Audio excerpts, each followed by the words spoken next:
Hi guys, little video lang to.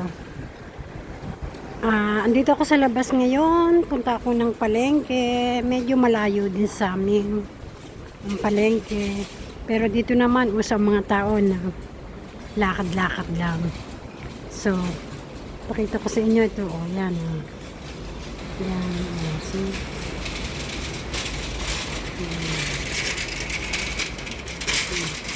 Yan ang ginagawa, renovation. Yan. Sa mga ilalim niyan puro mini coffee shop. Ito bagong building to. Bago siya. Pangatapos okay, yan, maambon-ambon na.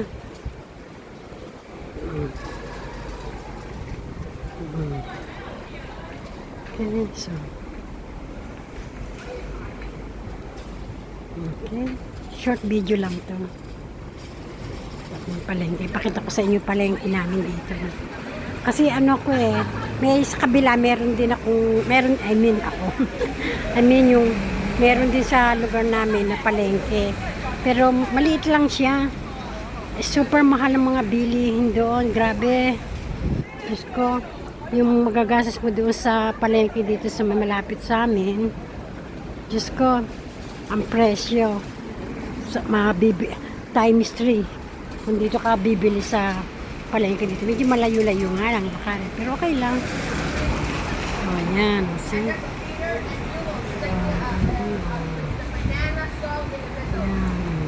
See? Okay, tatawid ako. Yan. Ngayon pala'y linggo. Yan, mahangin, kita niyo yung mga puno, yung papayo kasi yan, see? Ito ang park, yan, pagka Sunday puno ng mga Pilipina dyan, kaso mo medyo umulan niya kaya unang makatambay kasi non-stop din ang ulan dito ito tumatawid ako. Ito ang Japan Home dito, namimili din ako dito minsan ng mga kailangan sa bahay. Mura din kasi dito alam nyo naman na sa mura lang tayo. Yan.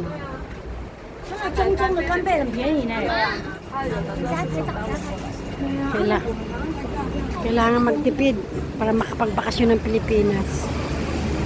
Ayan, marami diyang item, mga mura. Mga Pilipina, diyan din namimili Ito naman, Nepalese shop.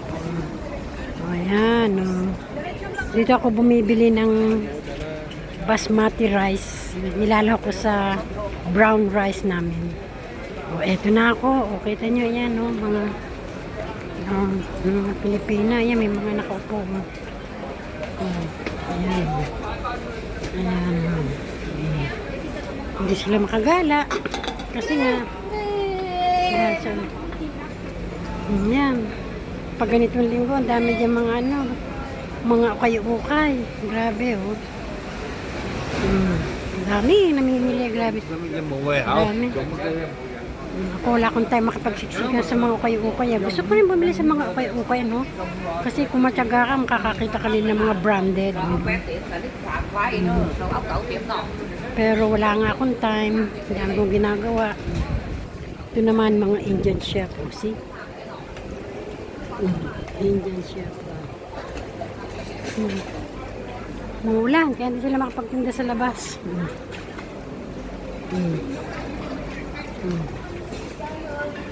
See? Ako yan, nalaikot? Hindi na kita. Yan, mga ukay-ukay dito. Sarado. Yung iba naman bukas.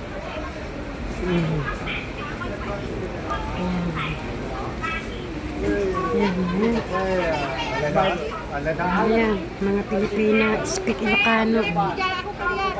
Ini masakay sa dunia. Ayan, see?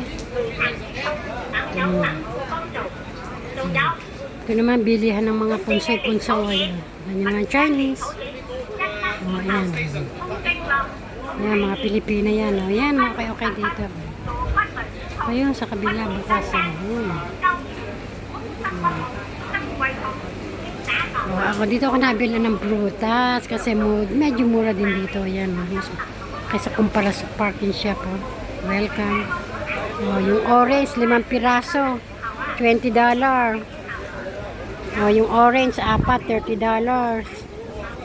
Apple, $20 for 4. Kita nyo naman ang halang prutas dito. Avocado, 4 pieces, $20. Yung mangga, $25 for 5 pieces.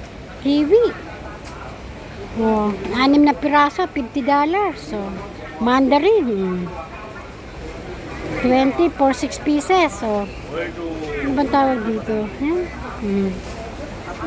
$20 for 4 pesos. 4 pieces. Oh, ito naman, oh, blueberry and then to 25 for 2 packet. Ay, nako. Yan, mga prutas. Kala nyo ba kamura ng mga ano dito? Mga ano? Mahal. Super mahal. $20 for 1/4 ng melon. O, tingnan yung mais. 3 piraso, $12. Okay? Okay, anyway. Later again. Patayin ko muna and then continue part 2.